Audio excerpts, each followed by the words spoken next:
Rock and roll was a lifelong dream, but it had to end.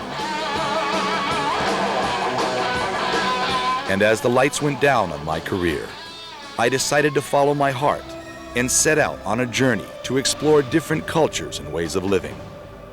Down there, a new world opened itself up to me. A world of new faces, places, and foods.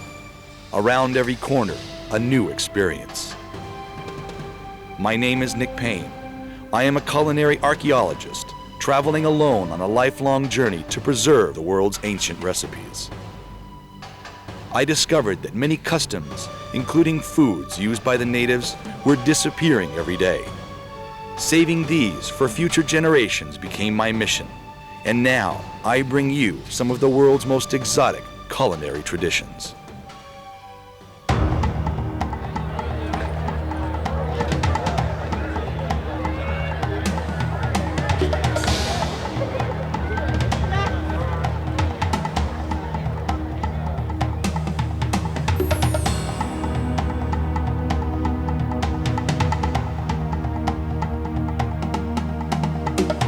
This is an example of what they do here in Peru for New Year's Eve, or New Year's.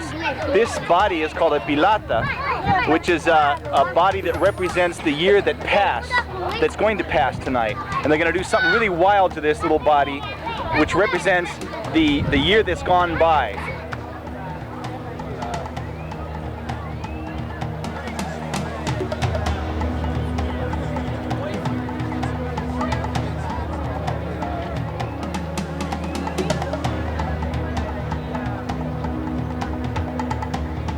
These figures represent the previous year and all of the hardships experienced by the owner.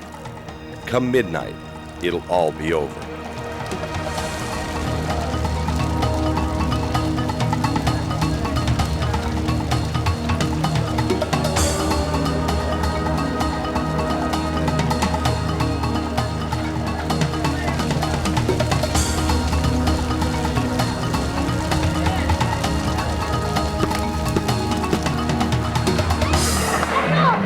Everything is just out of control here.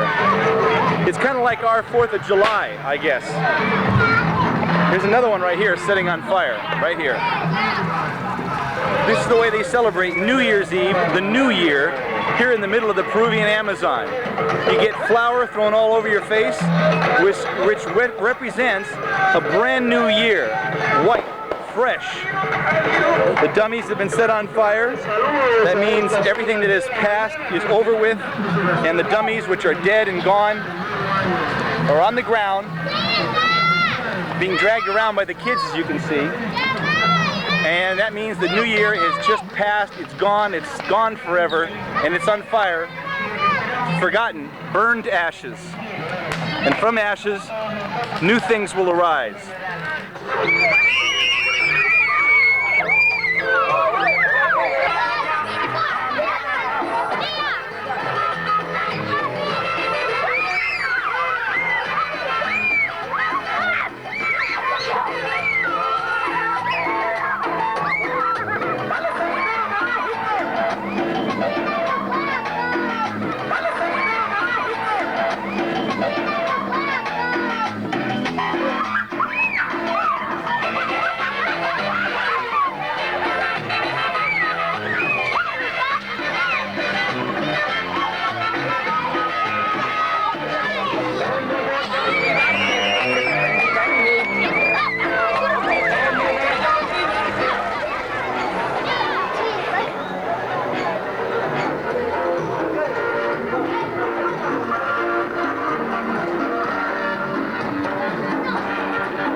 Dancing goes on all night.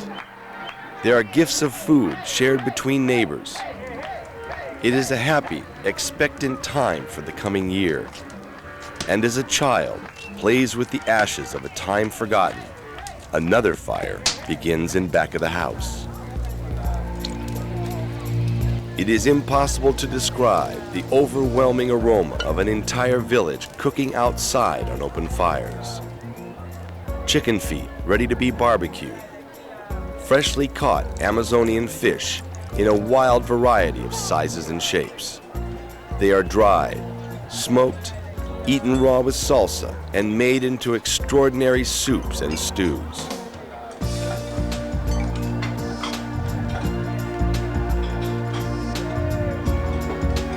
The New Year's meal in the middle of the Peruvian Amazon, an explosion of color.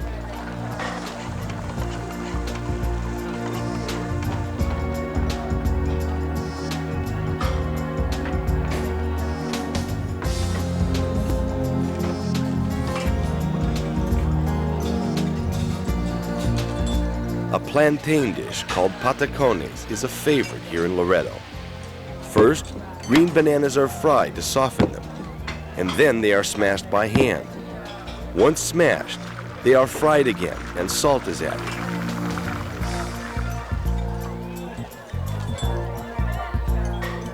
This traditional jungle dish is called tacacho.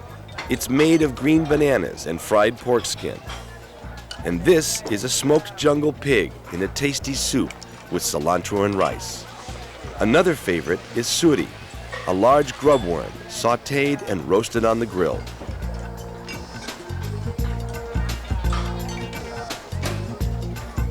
And here was something I'd never seen before. This delicately flavored fish egg tamale was wrapped in a bijao leaf and boiled.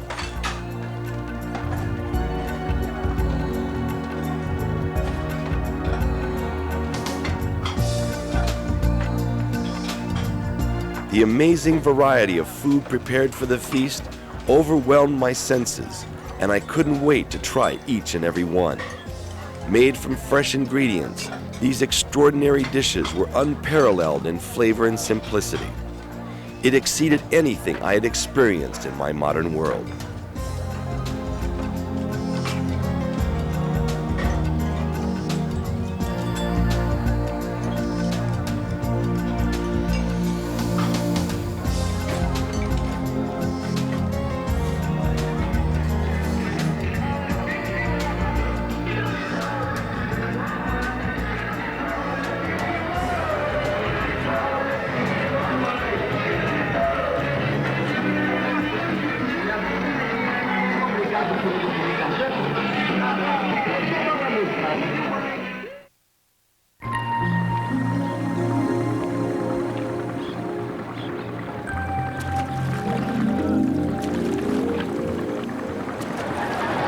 This is the floating city of Belen. Most of these houses float on logs. They have fires inside. They hardly ever burn down. The families are extremely happy. This is a wonderful city, an exotic city.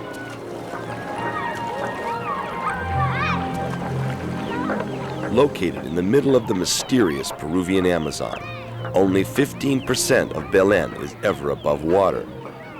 The Indians came to the capital of Iquitos to seek work.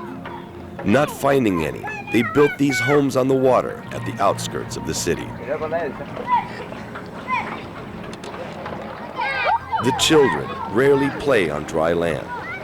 This year alone, poisonous water vipers killed over 20 children.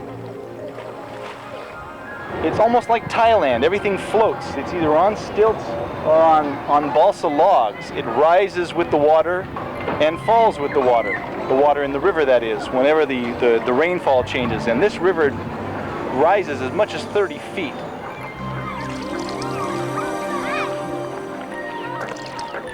Caserío means house on the river. This district is called Caserío de San Juan. Families thrive and are supported by the river, using it for bathing, cooking, and transportation. There's something very peaceful and very settling about these people, and the fact is they're very, very happy. They're smiling. You never have any problem with them. Even though they might not have all the things that we have, they are very happy, and people are happy with what they have. It's something we should all learn.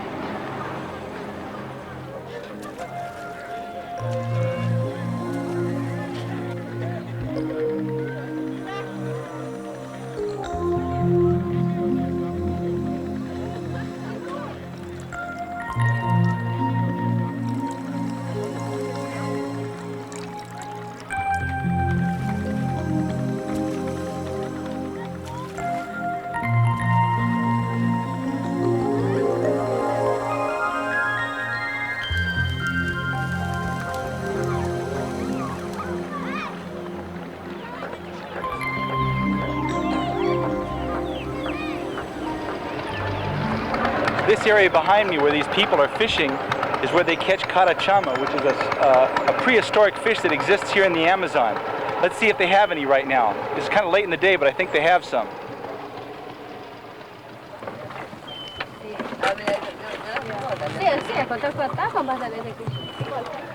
This is that prehistoric fish I was telling you about.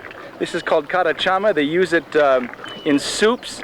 They also make asado. They put it over the fire and they grill it. And this is a very prehistoric looking fish, as you can see. See the tail and everything around it? Very, very prehistoric. Most of the carachamas are probably 10 times this size, and they really, if you touch the spines, they really will hurt you a lot. They survive on what they can catch in the river. Recent additions to the area are these street lights. Although most are too poor to have power in their homes, at night they have light from another kind of moon. This main artery leads to the market, which serves as the economic center of the community.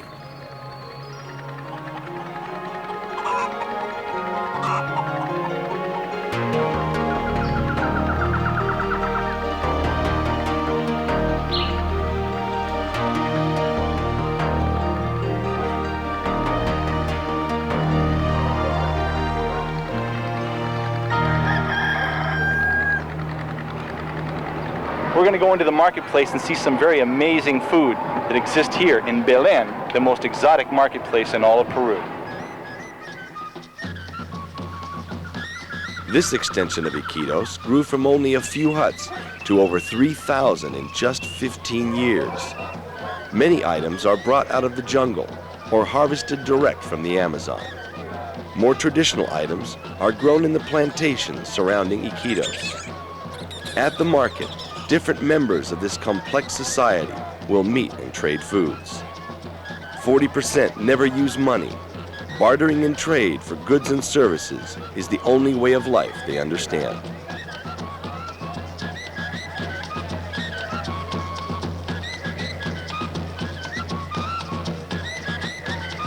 At every step, I was greeted by the most surprising and extraordinary foods and fruits, unparalleled to anything I'd seen so far in my travels. As a market, it seemed frozen in time. I felt I had crossed over into another world, a world before the coming of the white man. Finally, we find the jungle pig called mahas. This is the most popular meat here around here. You can see this one is dead, but it sells for about 10 soles per kilo. This is a very big animal. It's about 25, 30 pounds. They smoke this meat, they smoke this animal, and they make it into soups and all kinds of different dishes. This is usually what they call carne de monte, which is meat from the jungle. This is one of the main meats from the jungle. This is mahas.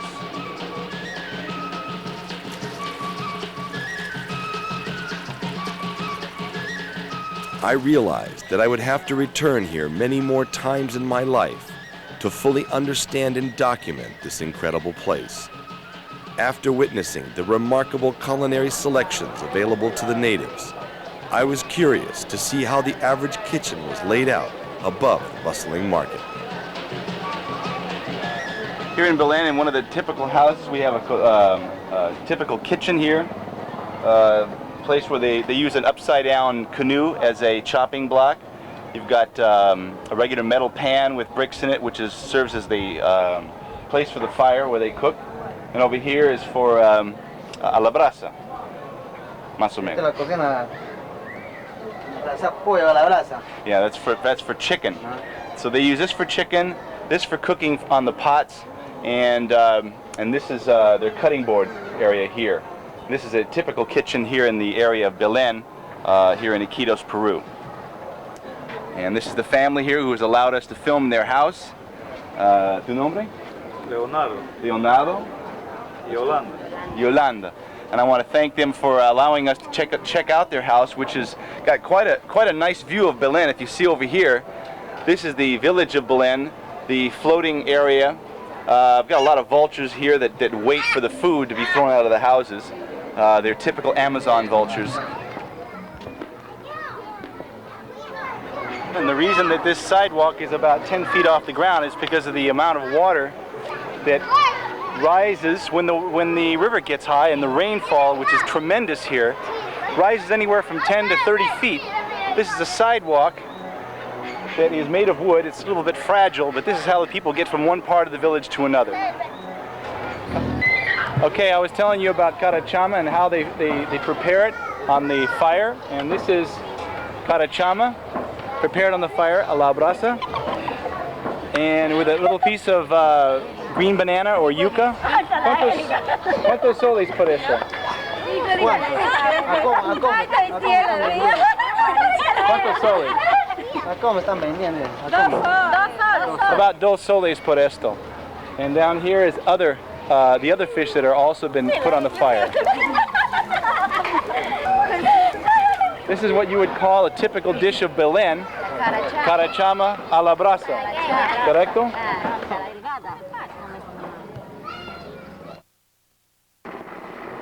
After Belen, I headed for the Andes. This is the main square of Cusco. Cusco is a very old city. Many, many thousands of years old. It is the capital, the city of gold of the Incas. Now, you know, the Spaniards might have conquered this city, destroyed the Incas, and destroyed many, many wonderful things that existed here.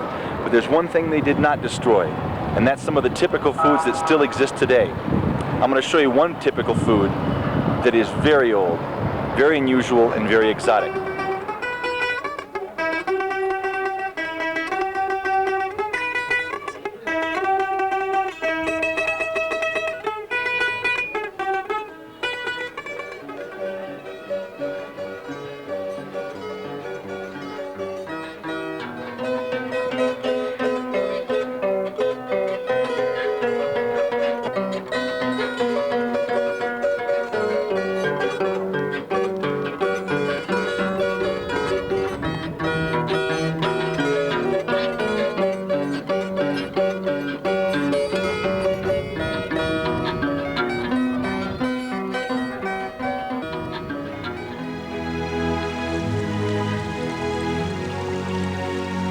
Everywhere there was gold.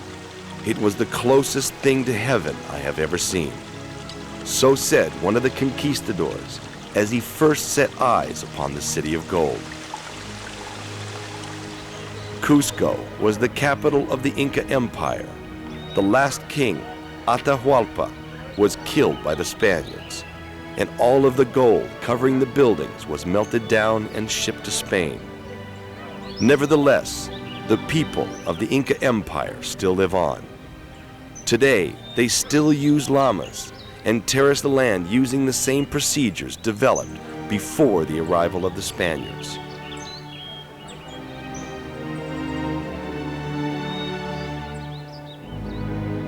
Situated in the hills overlooking the valley are the ruins of Sacsayhuaman. Although the Inca were great in number and the Spanish were few, their empire fell in only a few days. It is very difficult to breathe up here. You know why? Because I am 17,000 feet in the Andes. I am still in Peru. But this ruin behind me is one of the most magnificent ruins of the Inca Empire, the capital of Cusco. These massive stones were built by the Incas. This was a garrison to protect the city of Cusco, which is just down below the hill.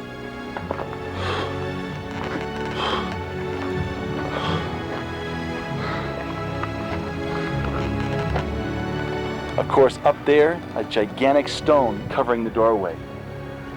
It is impossible to get a knife blade between the seams of these massive boulders. Although these walls are strong and tall, they were no match for the destructive force of the germs unknowingly introduced by the Spaniards. Within 7 years, more than 800,000 Incas died, and their empire collapsed.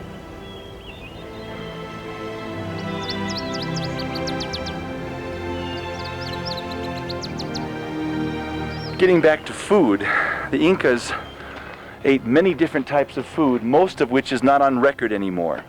However, There is one particular dish that still exists here in Cusco. It's a small animal called a guinea pig, which you're very familiar with. It's a pet in the United States for us. But it has been a typical food of this region for well over 2,000 years. Now I know you know I'm strange, but I specialize in unusual food around the world. The Incas raised these things in their homes and they cooked them. They fried them, they made them into many different dishes, and this is no different. This dish is probably one of the oldest dishes around here. This dish is probably 2,000 years old. Fresh cuy, fresh guinea pig, for you. Nick Paine, The Exotic Kitchen. And I'm going to eat this right now. This guinea pig with the head still on it, see the teeth, see the feet? Doesn't taste any different than rabbit. You see the meat? Look at the meat. It's white, it's crispy. Just because it has a foot on it doesn't mean anything. I am honored to eat this cuy, this guinea pig, because it is a historical food. And as a culinary archaeologist, I specialize in historical food. This dish, this cuy, is a 2,000-year-old dish. The Incas ate this animal all the time along with other kinds of foods here in the Andes. Once again, cuy. It's great.